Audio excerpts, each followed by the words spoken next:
ಅನೇಕ ವಿಚಾರಧಾರೆಗಳನ್ನು ಮಂಡಿಸಿದ್ದಾರೆ. ಡಾಕ್ಟರ್ ಬಾಬು ಜಗಜೀವನರಾಮ್ರವರು ನಡೆದು ಬಂದಂಥ ದಾರಿ, ಅವರು ಅಧಿಕಾರದಲ್ಲಿದ್ದಂಥ ಸಂದರ್ಭದಲ್ಲಿ ಅವರು ಈ ದೇಶಕ್ಕೆ ಕೊಟ್ಟಂಥ ಕೊಡುಗೆ, ಇವೆಲ್ಲವನ್ನು ಕೂಡ ನಾವೆಲ್ಲ ಸ್ಮರಿಸ್ಕೊಂಡಿದ್ದೀವಿ. ಕೆಲವೊಂದು ವಿಚಾರಗಳು ನನಗೆ ಗೊತ್ತಿರಲಿಲ್ಲ, ಅಂಥ ವಿಚಾರಗಳನ್ನ ನಮ್ಮ ಸ್ನೇಹಿತರು ನಮಗೆ ಮಂದಟ್ ಮಾಡ್ತಿದ್ದಾರೆ. ನಮಗೆ ಬಾಬಾ ಸಾಹೇಬ್ ಅಂಬೇಡ್ಕರ್ ಅವರು ಮತ್ತು ಬಾಬು ಜಗಜೀವನರಾಮ್ರವರು ನಮ್ಮ ಕೃಷ್ಣ ಅವರು ಹೇಳಿದಂಗೆ ಎರಡು ಕಣ್ಗಳಿದೆ. ತುಳಿತಕ್ಕೆ ಒಳಗಾದಂಥ ಜನಾಂಗಕ್ಕೆ, ಅಂದರೆ ಅದು ಬರೀ ದಲಿತರಿಗೆ ಮಾತ್ರ ಅಲ್ಲ, ಎಲ್ಲ ವರ್ಗದ ಜನಗಳು ಕೂಡ ಸಾಮಾಜಿಕವಾಗಿ ಮುಖ್ಯವಾಹಿನಿಗೆ ಬರಲಿಕ್ಕೆ ಸಾಕಷ್ಟು ಅವರು ಕೊಡುಗೆಗಳನ್ನು ಕೊಟ್ಟಿದ್ದಾರೆ.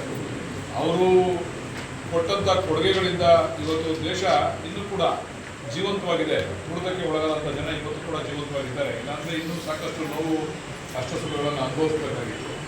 ಇವತ್ತು ಆ ದಿಕ್ಕಿನಲ್ಲಿ ಇಬ್ಬರು ಕೂಡ ಮಹನೀಯರು ಒಳ್ಳೆಯ ಮಾರ್ಗದರ್ಶನವನ್ನು ಈ ದೇಶಕ್ಕೆ ಒಂದು ದಾರಿಯನ್ನು ನಮಗೆಲ್ಲರೂ ಕೂಡ ಕೊಟ್ಟಿದ್ದಾರೆ. ನಾವು ಏನಿವತ್ತು ಪ್ರಮುಖವಾಗಿ ಇವತ್ತು ಅನೇಕ ವಿಚಾರಗಳು ಚರ್ಚೆ ಆಯಿತು ಬಾಬು ಜಗಜೀವನರಾಮ್ ಅವರ ವಿಚಾರದಲ್ಲಿ. ಅದು ಪ್ರಮುಖವಾಗಿ ಆಹಾರ ಭದ್ರತೆ, ಹಸಿರು ಕ್ರಾಂತಿಯ ಹರಿಕಾರ ಅಂತಂದರೆ ನಮ್ಮ ಸ್ನೇಹಿತರಾದಂಥ ನಮ್ಮ ಕೃಷ್ಣ ಅವರು ಹೇಳಿದಂಗೆ ನಾವೆಲ್ಲರೂ ಕೂಡ ದೊಡ್ಡ ದೊಡ್ಡ ಮೆದೆ ಆಗ್ತಿದ್ದವು. 20 ಮೂಟೆ 30 ಮೂಟೆ ರಾಗಿನ ನಾವು ತಗೊಂಡೋಗ್ತಿದ್ದೋ ಮನೆಗೆ, ತಗೊಂಡೋಗ್ತಿದ್ದೋ. ಅವಾಗೆಲ್ಲ ನಾವು ದೊಡ್ಡ ದೊಡ್ಡ ಮೆದೆ ಹಾಕಿ, ಇವತ್ತು ಚಿಕ್ಕ ಮೆದೆ ಹಾಕಿ ಹೆಚ್ಚು ರಾಗಿಯನ್ನು ಮನೆಗೆ ತೆಗೆದುಕೊಂಡು ಹೋಗ್ಬೇಕಂತ ವಾತಾವರಣ ಏನಾದ್ರು ಇದ್ರೆ ಅವರು ಕೊಟ್ಟಂತ ಕೊಡುಗೆ. ಬಾಬು ಜಗಜೀವನರಾಮ್ರವರು ಅವರು ಕೃಷಿ ಮಂತ್ರಿ ಆಗಿದ್ದಂಥ ಸಂದರ್ಭದಲ್ಲಿ ಈ ದೇಶಕ್ಕೆ ಆಹಾರವನ್ನು ಇವತ್ತು ಭಾಳಷ್ಟು ಜನ ನೋವಿನಿಂದ ನಾವೆಲ್ಲ ನೋವನ್ನು ಅನುಭವಿಸ್ಬೇಕಾಗಿದ್ದು. ಹೊಟ್ಟೆಗೆ ಊಟ ಇದೆ, ಆದರೆ ಅದಕ್ಕೆ ಒಂದು ಎಲ್ಲರೂ ಕೂಡ ರೈತರಿಗೆ ಮತ್ತು ಸಾರ್ವಜನಿಕರು ಕೂಡ ಅನುಕೂಲ ಆಗ್ತಕ್ಕಂಥ ರೀತಿಯಲ್ಲಿ ಒಂದು ಹಸಿರು ಕ್ರಾಂತಿಯನ್ನು ಈ ದೇಶಕ್ಕೆ ಕೊಟ್ಟಂಥ ಕೀರ್ತಿ. ಅನೇಕ ವಿಚಾರಗಳಿದ್ದಾವೆ. ಅವರೆಲ್ಲ ಎಲ್ಲ ಇಲಾಖೆಯಲ್ಲೂ ಕೂಡ ಆಡುಮುಟ್ಟದ ಸೊಪ್ಪಿಲ್ಲ. ಬಾಬು ಜಗಜೀವನರಾಮ್ ಅವರು ಆಡಳಿತ ನಡೆಸಿರ್ತಕ್ಕಂಥ ಇಲಾಖೆ ಇಲ್ಲ. ಆ ರೀತಿ ಅವರು ಅವರ ಕಾರ್ಯಕ್ರಮಗಳನ್ನೆಲ್ಲ ಕೊಟ್ಟಿದ್ದಾರೆ. ಈಗ ಅನೇಕ ವಿಚಾರಗಳನ್ನ ಚರ್ಚೆ ಮಾಡಿದ್ದಾರೆ. ಒಂದು ಜಾಗದ ವಿಚಾರ ಇರ್ಬೋದು, ಬಾಬು ಜಗಜೀವನರಾಮ್ ಅವರ ಆ ಒಂದು ಸಮುದಾಯ ಭವನವನ್ನು ಕಟ್ಟಲಿಕ್ಕೆ ಜಾಗದ ವಿಚಾರ ಇರ್ಬೋದು.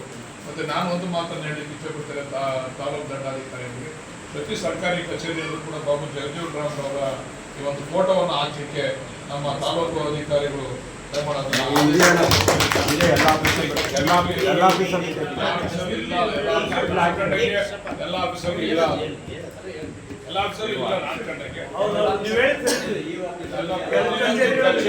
ಸರ್ಕಾರಿ ಕಚೇರಿಯಲ್ಲೂ ಕೂಡ ಅದನ್ನ ಇಡೋದಕ್ಕೆ ಇವತ್ತು ತಾವು ಆದೇಶ ಮಾಡಿ ಎಲ್ಲ ಕಚೇರಿಗಳಲ್ಲೂ ಇಡ್ಲಿಕ್ಕೆ ಕಾರ್ಯಕ್ರಮವನ್ನು ಮಾಡಬೇಕು.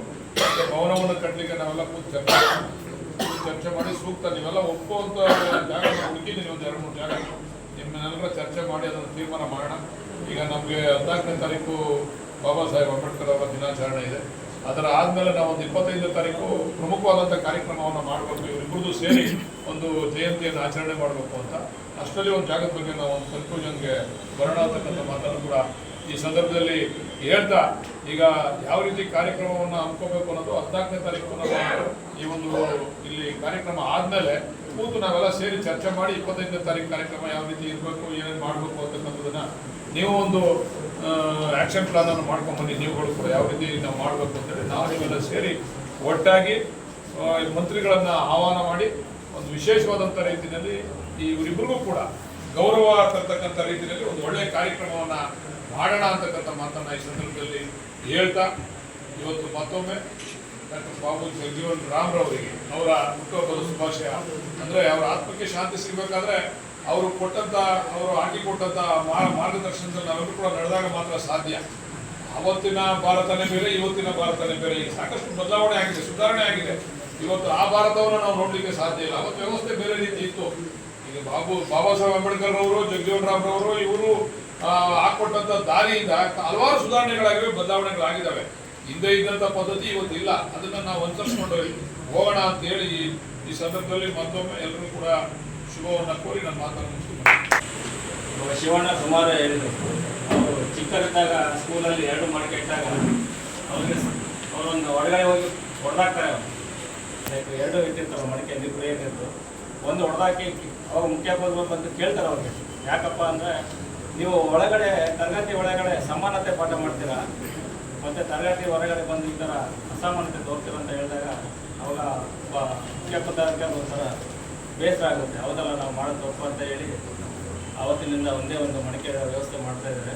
ಅವರಿಗೆ ಸುಮಾರು 8-10 ವಯಸ್ಸಿನಲ್ಲೇ ಆ ಒಂದು ಇದಿತ್ತು, ಸಮಾನತೆ ಒಂದು ಹಕ್ಕು. ಅಂದರೆ ಇವಾಗ ಕಾನ್ಸ್ಟಿಟ್ಯೂಷನ್ ನಮ್ಮ ಸಂವಿಧಾನ ಬಂದಿದ್ದು 1950ರಲ್ಲಿ, ಆದ್ರೂ ಆ ಒಂದು 1918-20 ಅವ್ರಿಗೆ ಜಗ್ಜಮ್ಮನವರೆಗೂ ಸಮಾನತೆ ಇರಬೇಕು, ಅಸ್ಪೃಶ್ಯತೆ ದೊಡ್ಡಾಗಬೇಕು, ಮಹಿಳೆಯರಿಗೆ ಸಮಾನತೆ ಕೊಡಬೇಕು, ಮತ್ತು ದಲಿತರನ್ನ ಮೇಲ್ ತರಬೇಕು, ದಲಿತರಿಗೆ ಮತದಾನ ಹಕ್ಕು ನೀಡಬೇಕಂತ ಹೇಳಿ ಬ್ರಿಟಿಷ್ ಸರ್ಕಾರಕ್ಕೆ ಅವರು ಮನವಿ ಮಾಡ್ತಾರೆ. ಅವರು ಇದುವರೆಗೆ ಅವ್ರದ್ದು ಏನಪ್ಪ ಸಾಧನೆ ಅಂದರೆ ಇಷ್ಟು 75 ವರ್ಷದಲ್ಲಿ ಅವರಷ್ಟು ಸುದೀರ್ಘ ಕ್ಯಾಬಿನೆಟ್ ಸಚಿವರಾಗಿ ಒಂದು ಕೀರ್ತಿ ಅವರಿಗೆ ಸಲ್ಲುತ್ತೆ. ಸುಮಾರು 50 ವರ್ಷ ರಾಜಕಾರಣದಲ್ಲಿ 30 ವರ್ಷ ಒಂದು ಸಚಿವ ದರ್ಜೆಯನ್ನು ಹೊಂದಿರ್ತಾರೆ, ಅದು ಕ್ಯಾಬಿನೆಟ್ ಸಚಿವ ದರ್ಜೆಯನ್ನು ಹೊಂದಿರ್ತಾರೆ. ಅದೇ ರೀತಿ ಅವ್ರು ಹೇಳ್ಕೊಟ್ಟಾರೆ, ಇವತ್ತು ನಾವು ಈ ಒಂದು ಆಚರಣೆಯನ್ನು ಯಾಕೆ ಮಾಡ್ತೀವಿ, ಒಂದು ಅವ್ರು ಮಾಡಿದ ಸಾಧನೆಗಳನ್ನು ನಾವು ನೆನೆಸ್ಕೊಬೇಕು, ಇನ್ನೊಂದು ಅವ್ರ ಸಮಾಜಕ್ಕೆ ಕೊಟ್ಟಾದ ಆದರ್ಶಗಳು ಏನಿದೆ, ಆದರ್ಶಗಳನ್ನ ನಾವು ಅದನ್ನು ಪಾಲಿಸಬೇಕು.